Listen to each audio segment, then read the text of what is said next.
At least 80 Iraqi warplanes flown to safety in Iran. Another Scud attack on Israel. Report no injuries. And the start of the battle against the largest oil spill in history. This is the CBS Evening News. Dan Rather reporting tonight with a special War Update edition. Good evening. Day 13 of the Gulf War brought gains for U.S. and Allied forces on both offense and defense. U.S. military officials say they've choked off the oil spewing into the Persian Gulf.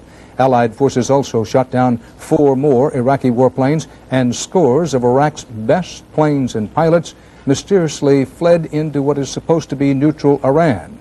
They may be there to sit out the war. Iraq claims 320 civilians have been killed by Allied bombing, and some captive pilots being held as human shields, Iraq says, have been wounded. Saddam Hussein fired more Scud missiles at Israel and Saudi Arabia. They did no serious damage. Our coverage begins with David Martin at the Pentagon with more now about those Iraqi Air Force planes flying to Iran by the dozens. David?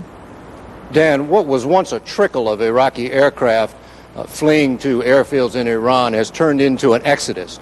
At last count, more than 80 Iraqi planes, many of them top-of-the-line fighters, were parked on Iranian runways. That's about 10% of the Iraqi Air Force. We're delighted to see that, because every one of those aircraft that leaves Iraq is one less that we will have to engage in combat. Iran has promised the State Department the planes will not fight again. We had, through diplomatic channels, received assurances that the aircraft would be kept in Iran, that Iran was maintaining its position of complete neutrality in this conflict. The Iraqi planes are obviously fleeing to Iran to escape destruction by American aircraft.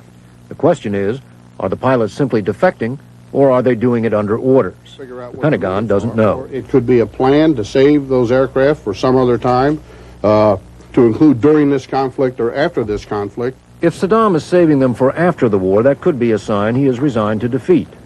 As for using them any more during the war, that doesn't seem to worry Allied officers. So I'm quite confident that if they return over the battle area, they'll be swept out of the skies pretty damn quick. The Iraqi Air Force has been, if not destroyed, at least neutralized. Here's how it went for them on one recent day.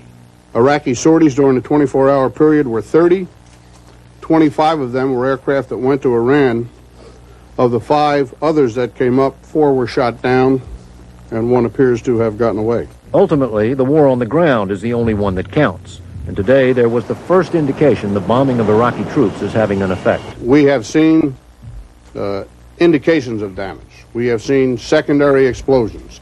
We have seen small indications that some units are beginning to move because of the bombardment. No one is saying those movements mean the Iraqi army is beginning to retreat. So far, it simply looks like repositioning for the battle to come. Dan? Thanks, David. On another key aspect of the war, the U.S. Navy is systematically destroying Iraq's small but dangerous Navy. American naval attacks have centered on Iraq's naval base at Ghazir. Navy A-6 attack aircraft have borne most of the burden. Chief targets, German-made Exocet missile boats and Chinese-manufactured Silkworm anti-ship missiles. U.S. military officials said today the flow of crude oil into the Persian Gulf is down to a trickle.